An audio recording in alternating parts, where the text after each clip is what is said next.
Welcome back, everybody, to another episode of the C.I.C. Lounge. I'm Peter. I'm Jen. And today we're going to be talking about the next and latest episode of The Lower Decks, Season 4, Episode 7. A Few Badgeys More. Guess where this episode took us. The Return of Badgey. So Badgey was what? Rutherford's AI creation that... Like Data's Moriarty in Next Generation, Badgey kind of became self-aware and evil. Rutherford, if I remember correctly, he created Badgey as a training program. Of course. And of course, Rutherford being as talented as he is, but also woefully ignorant of the potential of sentient beings, created Badgey to be super, super smart and gave him basically free will. And Badgey tried to kill everybody. So, Badgey goes away. I don't remember exactly the circumstances of how he demised in that episode, but he's picked up by scavengers, and takes over their ship and then goes in hot pursuit of Rutherford of the Cerritos. And so that's one storyline of this episode. And of course the other storyline kind of dovetails with it, dealing with AI, and that's where Boimler and Tendi are off at the Daystrom Institute, which we see a lot of the Daystrom Institute in Star Trek Picard. Yeah. Kind of develop that a little bit more. The Daystrom Institute, which is supposed to be, I'm guessing, the big think tank of the Federation. And I absolutely loved it when the opening shot says Daystrom Institute, and then it says the megalomaniacal AI penitentiary. So I have a quick question before we dive deeper into this. So we've been told that Lower Decks is canon. Yes. So does that mean that Starfleet really does sit around in share circles with group therapy with AI, with evil AIs, evil AI bots? Yes. I love it. I'm not complaining. I think it's brilliant. Would you see that live action? No. Probably not. No. But you can get away with it in Lower Decks, and it was so brilliant. I loved it. I loved it too. Like that's spot on, So this was a conspiracy between Peanut Hamper and Agamus. Agamus, yeah. Agamus, who's voiced by Jeffrey Combs, which I love him. I forget the character's name. He was Shran in Star Trek Enterprise. He was in Deep Space Brunt Nine. Sorry. FCS in Deep Space Nine. He was Weyoun in Deep Space Nine. Like, the man has worn many hats in Star Trek. That's the fun thing about Star Trek is that you can have one actor play like 15 different characters because most of them are going to be aliens and they can wear makeup and change their voices. I mean, the Klingons, they all have to put teeth in there. The Ferengi, they have to put teeth. That's why I didn't recognize what's his name's voice last week when he was Rom. Right. Because he wasn't wearing his fake teeth. and it affected the sound of his voice. Yeah. So Jeffrey Combs was back to voice Agamus. And I thought the storyline was kind of sweet, like group therapy wasn't working, Peanut Hamper and Agamus were trying to game the system and break free and escape and do the shenanigans that you would expect evil AIs to do. and Peanut Hamper actually has a change of heart and just kind of strings Agamus along and you think Boimler and Tendi are going to fall for it, but they don't. They play along. Yeah. Trying to get real tangible information on the overarching story for this season, which is this mysterious ship that is presumably blowing up ships, because we keep seeing pieces of ships in space. We keep seeing them blow up. But then at the end of the episode, they're like, no, actually, they're just being taken. Yeah, they're stealing ships. I'm like, okay, but you showed us them blowing up. Yeah. So which is it? I don't know. Stay tuned. It's like we have 8, 9, and 10 coming up. Yeah, so 3 more episodes.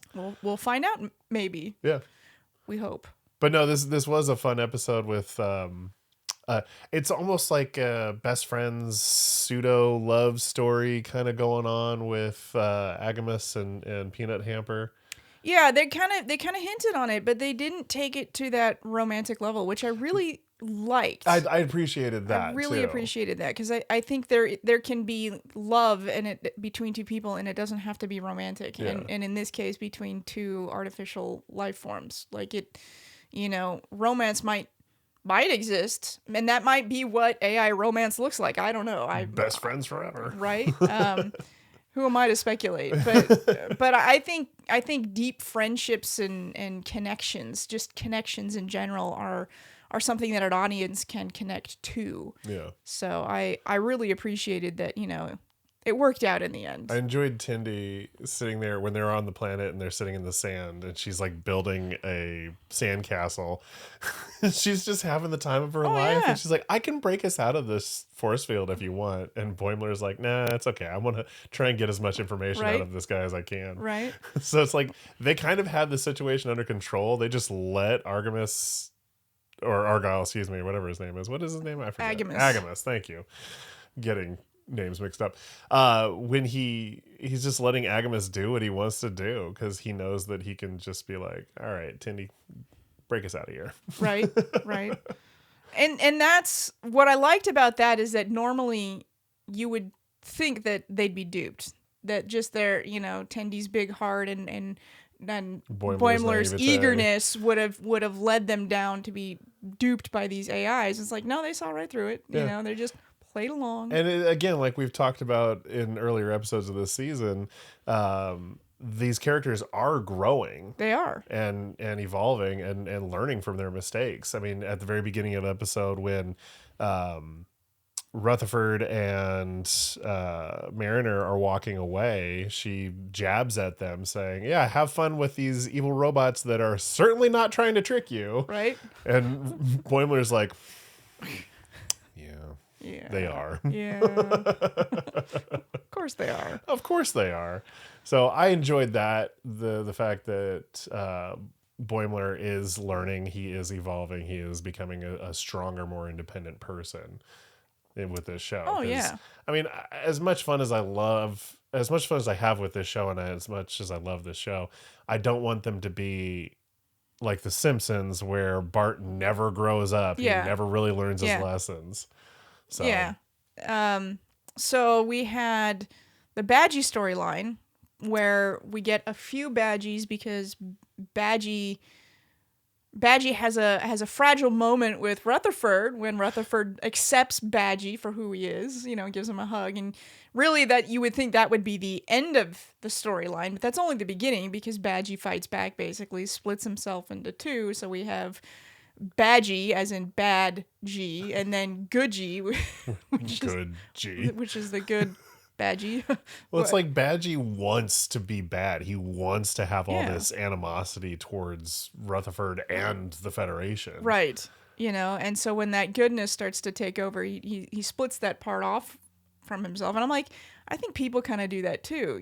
They distance themselves from people when they want to go down a path for whatever reason, self-destructive or otherwise.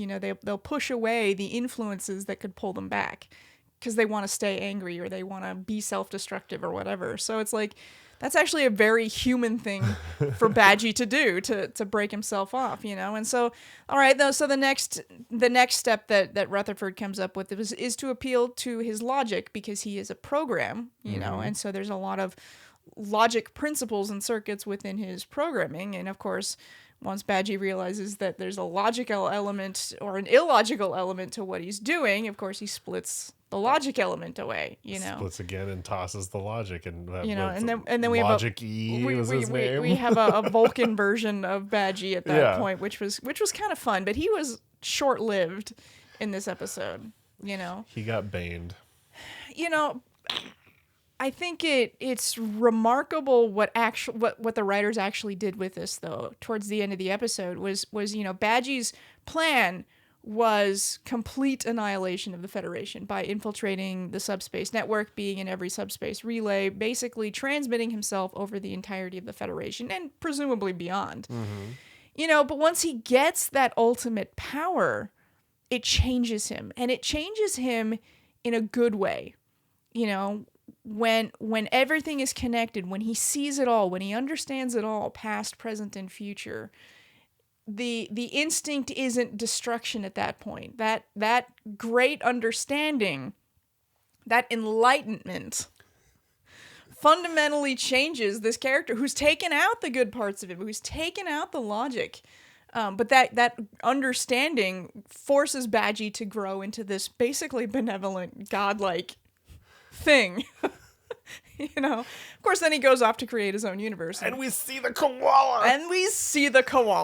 The ever-present koala in the welcoming Star Trek. Badgey into this alternate universe. Right.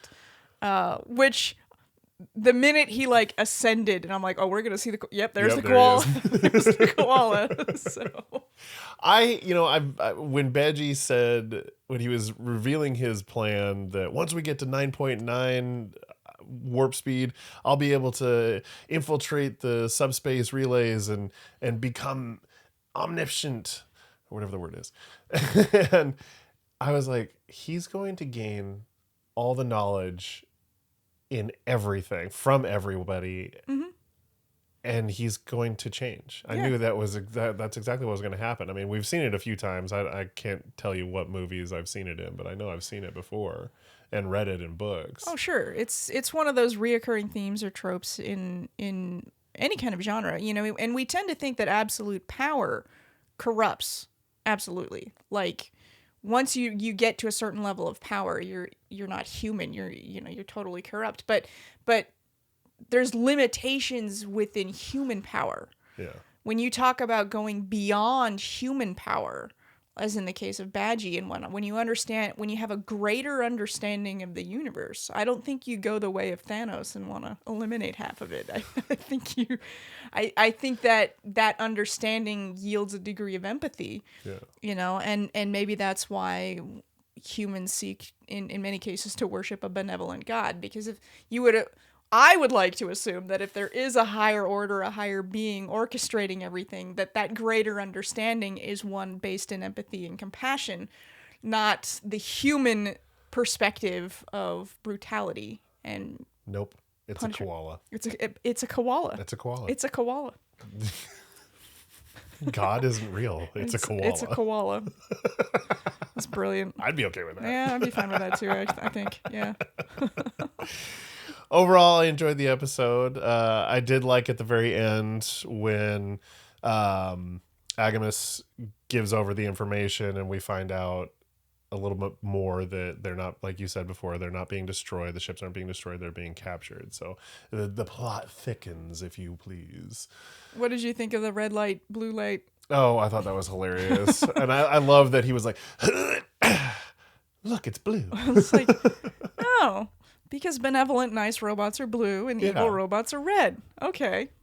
But it's also kind of a trope that, whenever you see these evil robots, it's always the red eye, the Cylons from Battlestar Galactica, the red eyes. And it's like, obviously that is, to us, the viewers, we see that as the evil characters.